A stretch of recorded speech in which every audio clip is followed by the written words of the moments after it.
Hello everyone, welcome. आज के video में हम आपका टॉपिक जो कवर करेंगे वो है हमारे आसपास के पदार्थ, और पदार्थ के विषय में आज हम डिटेल में डिस्कस करेंगे।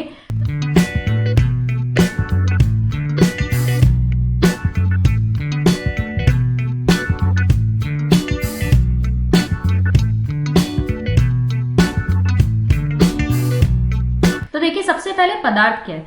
वह वस्तुएं जो कुछ स्थान घेरते हैं, जिनका कुछ आयतन होता है, वह कुछ द्रव्यमान होता है, उसे हम पदार्थ कहते हैं। आप जिस कमरे में बैठे हुए हैं, आप वहां भी देखिएगा आसपास जितनी भी चीजें रखी हुई हैं, वो आपकी टेबल होगी, चेयर होगी, कॉपी किताब जिसे आप लेकर नोट्स बना रहे होंगे, जो पानी आप पीते हैं, दूध पीते हैं, हमारे आसपास जो हवा है, वो सब क्या है? वो सब पदार्थ है।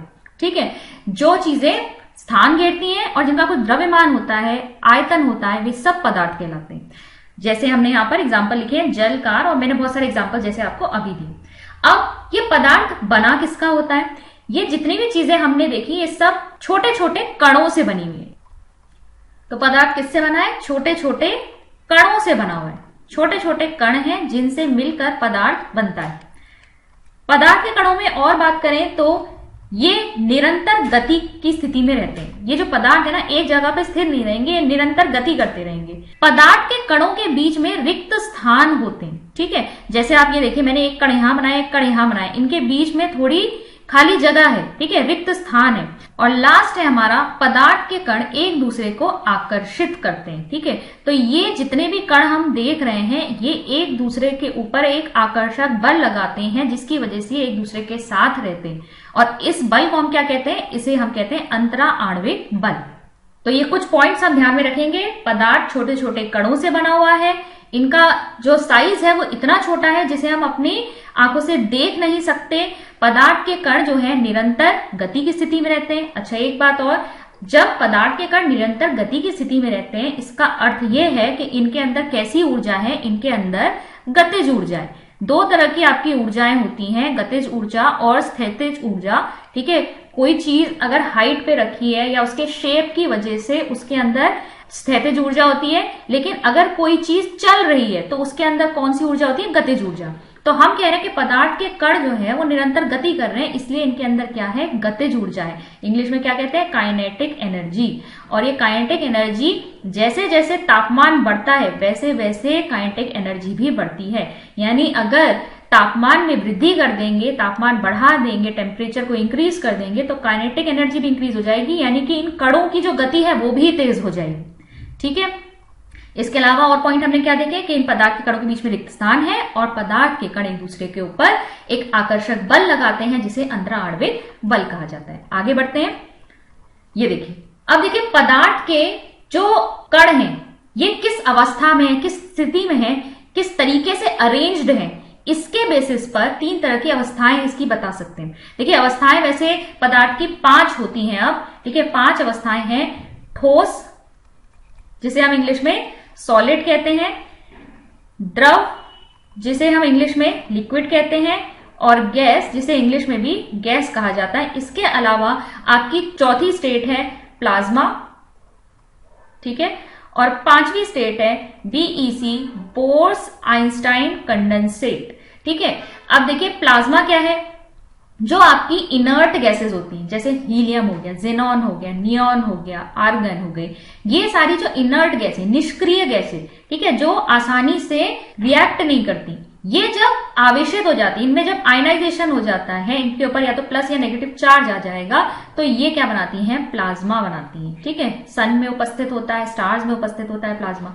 बीईसी यानी बोर्स आइंस्टाइन कंडेंसेट क्या है? ये रुबिडियम को बहुत ही कम तापमान पर, ठीक है, एब्सोल्यूट 0 से भी नीचे तापमान पर इसको संघनित करने की कोशिश की गई थी। साइंटिस्ट ने इसको लैब में प्रिपेयर किया, उसे बोर्स आइंस्टाइन कंडेंसेट कहते हैं। पर यहां हम इस टॉपिक में जो अपना डिस्कशन रखेंगे वो सिर्फ ठोस, द्रव और गैस तक ही सीमित रखेंगे। अब देखिए, पदार्थ की जो अवस्थाओं की हमने बात करी, पहली अवस्था ठोस। ठोस के बारे में देखिए, इसकी कुछ हम प्रॉपर्टीज देखते हैं। पहला है, इसका निश्चित आकार होता है। आप किसी भी ठोस की बात कर लीजिए, मान लीजिए आपके सामने अगर कोई टेबल रखी है तो उसका एक निश्चित आकार होगा, एक शेप उसका डेफिनेट होगा। ठीक है। निश्चित आयतन होगा, वॉल्यूम भी उसका डेफिनेट होगा।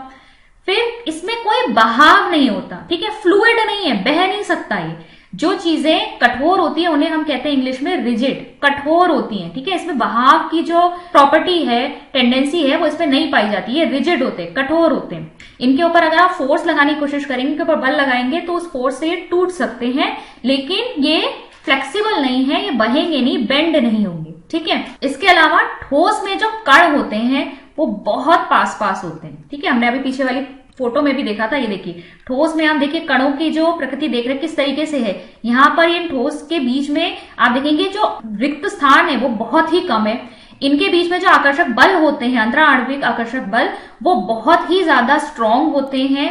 कण बहुत पास पास लगे हुए हैं और गतिज ऊर्जा इसमें सबसे कम होती है, ठीक है। ये एक दूसरे के साथ इस तरह से चिपके हुए हैं कि इनमें ये बिल्कुल स्थिर नजर आते हैं। इनमें गतिज ऊर्जा हमें ना के बराबर दिखाई दी। और जो रिजिडिटी की हमने बात की कि रिजिड होते हैं, यानी कि इनका संपीड़न नहीं किया जा सकता। संपीड़न मतलब कंप्रेसिबिलिटी, इसे कंप्रेस नहीं किया जा सकता। अच्छा, लेकिन फिर आप ये कह सकते हैं कि इसमें फिर हमने एग्जाम्पल एक लिया है स्पॉन्ज। स्पॉन्ज क्या होती है? जो फोम वगैरह नहीं होता है जो सोफों के अंदर लगी होती है, जो स्पॉन्ज है या फोम है, इसको अगर आप दबाएं तो ये तो कंप्रेस हो जाता है, इसमें संपीड़न हो सकता है। तो देखिए स्पॉन्ज या फोम को आप देखेंगे तो उसके अंदर बहुत छोटे छोटे छिद्र होते हैं। उन छिद्रों के अंदर दरअसल गैस भरी हुई होती है, हवा भरी हुई होती है। जब हम स्पॉन्ज को दबाते हैं तो उन छिद्रों में से वो हवा बाहर की ओर आती है। वो उस कंप्रेस उस वजह से होता है। सॉलिड कंप्रेस नहीं हो रहा, ठोस कंप्रेस नहीं हो रहा, दरअसल उन छिद्रों में से वो एयर जो है वो बाहर जा रही है, ठीक है। फिर बात करते हैं द्रव अवस्था की, यानी लिक्विड। अब देखिए लिक्विड में हमें क्या देखने को मिलेगा, इसका कोई निश्चित आकार नहीं होता। लिक्विड में हम हमेशा देखते हैं जैसे दूध है, दूध को आप एक भगोने में रखोगे तो वो उसका शेप ले लेगा, या फिर आप उसे एक लंबे ग्लास में डालोगे तो उसका शेप ले लेगा, एक जग में डालोगे उसका शेप ले लेगा। जिस बर्तन में आप लिक्विड को डालते हो, द्रव को डालते हो, वो उसका आकार ले लेता है। इसका अपना कोई निश्चित आकार नहीं होता। इसमें निश्चित आयतन होता है, ठीक है, इसका वॉल्यूम तो फिक्स ही रहेगा। बहाव होता है इसमें, ठीक है। लिक्विड और गैस दोनों को आप क्या कहते हैं? ये दोनों फ्लूइड्स हैं, दोनों में फ्लूइडिटी पाई जाती है। फ्लूइड मतलब बहाव, बहाव की टेंडेंसी इन दोनों में होती है, चाहे आप लिक्विड को ले लीजिए चाहे आप गैस को ले लीजिए। For more such content like, share and subscribe our channel. और हमारे कोर्सेज को चेक करने के लिए डाउनलोड कीजिए अचीवर्स ऐप। अचीवर्स ऐप को डाउनलोड करने का लिंक नीचे डिस्क्रिप्शन बॉक्स में। फिर देखिए कणों के बीच यहाँ रिक्त स्थान होता है और कुछ हद तक इनका संपीड़न संभव है। जैसे आप देखिए हमने यहाँ डायग्राम में भी देखा, आप ठोस से इसे कंपेयर कीजिए, इसकी तुलना जब ठोस से करेंगे तो यहाँ पर आपको जो कणों के बीच में रिक्त स्थान है वो थोड़े ज्यादा दिखाई देंगे ठोस से, और इनके जो आकर्षक बल है वो ठोस से अगर आप कंपेयर करें तो थोड़े कम होते हैं। ठोस में ज्यादा अंतराण्विक बल होंगे और द्रव में ये थोड़े कम होते हैं। इसीलिए हम कह रहे हैं यहाँ पर संपीड़न भी हो सकता है। फिर आते हैं गैस अवस्था पर। इसमें देखिए ना तो इसका कोई निश्चित आकार है और ना ही निश्चित आयतन है। अगर मैं एक गैस को इस कंटेनर में भरूं, ठीक है, कुछ वॉल्यूम लिया मैंने गैस का और इसके अंदर भरने की कोशिश की, तो ये जो कण है गैस के उनमें इतनी गतिज ऊर्जा होती है, इतना तेजी से गति करते हैं कि ये चारों तरफ जितनी जगह उन्हें मिलेगी उतने में फैल जाएंगे। इसीलिए गुब्बारे में जब हम हवा भरते हैं ना तो वो पूरा इन्फ्लेट हो जाता है, फूल जाता है, क्योंकि जितनी जगह मिलेगी गैस को वो उतनी जगह ले लेगा। तो गतिज ऊर्जा की वजह से ये हर समय जो है मोशन में होते हैं, यानी हर समय जो है इधर उधर टकराते रहेंगे। गैस के कण आपस में भी टकराते हैं और साथ ही साथ जिस कंटेनर में उन्हें रखा है, जिस बर्तन में उन्हें रखा है, उसके दीवारों के साथ भी ये टकराते हैं और इसे हम बोलते हैं गैस का दाब, ठीक है, या गैस का दबाव। लगातार गैस के कणों का कंटेनर के दीवारों पर टकराने से एक दबाव, एक प्रेशर पड़ता है जिसे गैस का दबाव या गैस प्रेशर कहा जाता है, या प्रेशर ऑफ द गैस। अब गैस में देखिए इसमें भी बहाव होता है। मैंने बताया आपको द्रव और गैस दोनों को फ्लूइड कैटेगरी में रखा जाता है। कणों में बहुत रिक्त स्थान होते हैं। अब देखिए इसके कण जो है वो एकदम आसपास भाग रहे हैं, एक दूसरे से बिल्कुल भी अट्रैक्ट नहीं होते हैं। इनके बीच में जो आकर्षक बल है वो बिल्कुल ना के बराबर होते हैं, ठीक है, तभी ये आसानी से इधर उधर फैल रहे हैं। इनके बीच में रिक्त स्थान बहुत अधिक होते हैं और आकर्षक बल बहुत कम होता है, और इसी वजह से इनका संपीड़न किया जा सकता है, बहुत हद तक इन्हें कंप्रेस किया जा सकता है। यहां पर देखेंगे आप, अब आप कंपेयर कर लीजिए तीनों को। यहां पर कण देखिए कितनी दूर दूर है, इनके बीच में जो आकर्षक बल है वो बहुत कम होंगे और जो इनके बीच में रिक्त स्थान है वो बहुत अधिक है। अब देखिए एक विसरण, इंग्लिश में इसे कहते हैं डिफ्यूजन। डिफ्यूजन क्या होता है? दो अलग अलग तरह के पदार्थ के कण जब अपने आप मिलते हैं तो उनको हम कहते हैं विसरण या डिफ्यूजन। मान लीजिए मैंने यहाँ पर एक बर्तन लिया और इस बर्तन में मैंने लिया है पानी, ठीक है, पानी लिया मैंने और यहाँ साइड से 2 ड्रॉप मैंने इंक की डाल दी, मान लीजिए नीली इंक डाली है, तो थोड़ी देर में मैं देखूंगी कि सारा का सारा पानी नीला हो जाएगा। अब डाली तो मैंने यहां पर थी लेकिन सारा पानी नीला हो गया, वो इसलिए क्योंकि जो इंक के कण हैं वो पूरे पानी के कणों के बीच में मिक्स हो गए, फैल गए, ठीक है। वैसे तो ये भी होता है कि डिफ्यूजन हमेशा हायर कंसंट्रेशन से लोअर कंसंट्रेशन की तरफ होता है। कहने का मतलब ये है कि अगर मान लीजिए मैंने यहाँ पे एक सिलेंडर लिया, ठीक है, ये सिलेंडर ले रखा है और यहां पर मैंने कोई गैस ले रखी है, यहां पर मान लीजिए हाइड्रोजन गैस ले रखी है, यहां पर भी मैंने कोई गैस ले रखी है, ठीक है, ब्रोमीन ले रखी है और मान लीजिए यहां पर मैंने N2 ले रखी है, मान लीजिए, ठीक है, N2 लिए, नाइट्रोजन लिए, यहाँ पे ब्रोमीन लिए, तो यहाँ पर इसके कण हैं और यहाँ पर इसके कण हैं और बीच में एक मान लीजिए एक प्लेट से सेपरेट कर रखा है। इस प्लेट को मैं जैसे ही हटाऊंगी तो नाइट्रोजन के कण जो है इस तरफ जाने की कोशिश करेंगे और ब्रोमीन के कण इस तरफ जाने की कोशिश करेंगे और ये तब तक ये प्रक्रिया चलती रहेगी जब तक सब तरफ जो है जो सांद्रता या कंसंट्रेशन है वो बराबर ना हो जाए, नाइट्रोजन के कण पूरे इसमें फैल ना जाए और ब्रोमीन के कण भी जब पूरे सिलेंडर फैल जाएंगे तब जाके ये प्रक्रिया थोड़ी रुकेगी। डिफ्यूजन में क्या होता है, दो अलग अलग पदार्थों के जो कण हैं वो एक दूसरे के अंदर अपने आप मिक्स होते हैं, क्योंकि पदार्थ के कण जो है क्या कर रहे हैं, गति में है, तो वो सारे कण एक दूसरे के साथ मिक्स होने लगते हैं। इसी प्रक्रिया को हम विसरण कहते हैं। विसरण देखिए तापमान बढ़ने पर, ठीक है, तापमान बढ़ने पर विसरण तेज हो जाता है, मतलब टेम्परेचर बढ़ेगा तो डिफ्यूजन भी बढ़ेगा। अब इसका एग्जांपल हम क्या ले सकते हैं, जैसे कि खाना जब रखा होता है तो गर्म खाना जो होता है उसकी खुशबू दूर तक आ जाती है और जो ठंडा खाना होता है उसकी खुशबू नहीं आती। वो इसीलिए क्योंकि जब खाना गर्म है, तापमान बढ़ गया, तो जो उसके अंदर कण है उसकी गतिज ऊर्जा भी बढ़ गई, उसमें काइनेटिक एनर्जी बढ़ गई है, वो दूर तक जा सकते हैं, ठीक है, वो दूर तक चल के जाएंगे और खुशबू फैल जाएगी। जबकि ठंडे खाने में जो गतिज ऊर्जा है वो कम होगी, क्योंकि टेम्परेचर कम है, गतिज ऊर्जा कम है, तो इसीलिए उसके जो कण है, उससे उठने वाली जो खुशबू के कण है वो दूर तक नहीं जा सकते।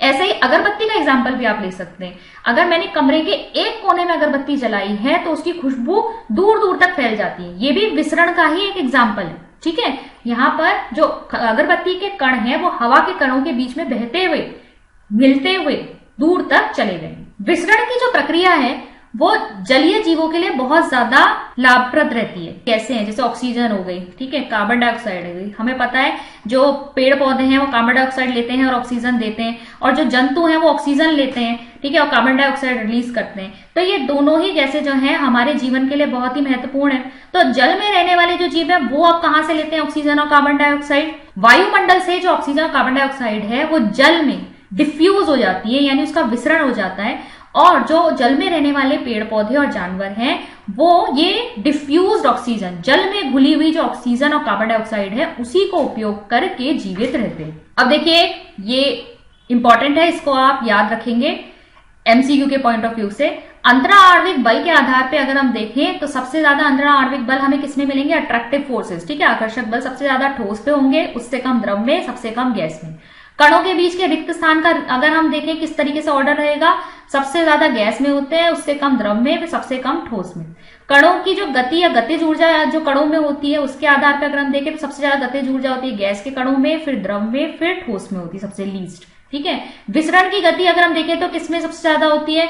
तो गैस में विसरण सबसे तेजी से होगा, क्योंकि यहाँ गतिज ऊर्जा सबसे ज्यादा है यहाँ पर कणों में, फिर द्रव में होता है और फिर ठोस में होता है, ठीक है। अच्छा, जरूरी नहीं है दो गैसें ही आपस में विसरण हो सकता है, द्रव में भी गैस का विसरण हो सकता है, जैसा कि एग्जांपल अभी हमने देखा वायुमंडल की जो गैसें हैं वो किसमें घुल जाती हैं? वो डिफ्यूज हो जाती हैं पानी में, जो यूजफुल है एक्वेटिक एनिमल्स के लिए, एक्वेटिक प्लांट्स के लिए। ऐसे ही ठोस का द्रव में विसरण हो जाता है। मान लीजिए आपने जल लिया एक कंटेनर में और इसमें आपने क्या डाली? चीनी डाल दी, ठीक है, शुगर डाल दी, तो शुगर के पार्टिकल्स या शुगर के जो कण होते हैं वो सब इसके पानी के कणों के बीच में आ जाते हैं, यानी कि आपस में ये घुल जाते हैं, तभी पूरा पानी मीठा हो जाता है। ये भी विसरण ही है।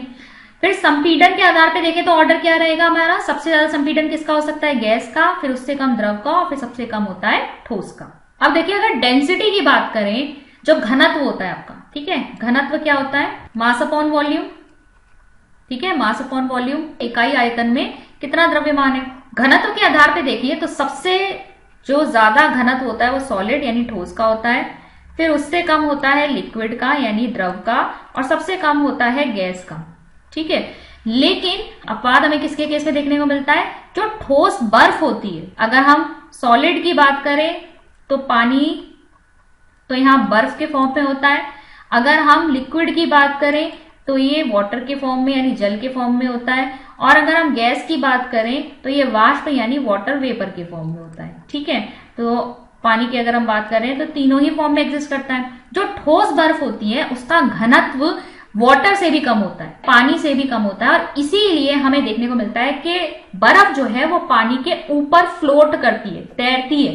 ठीक है, बर्फ क्या होती है, क्योंकि उसका घनत्व कम होता है जल से, इसलिए वो जल के ऊपर तैरती है।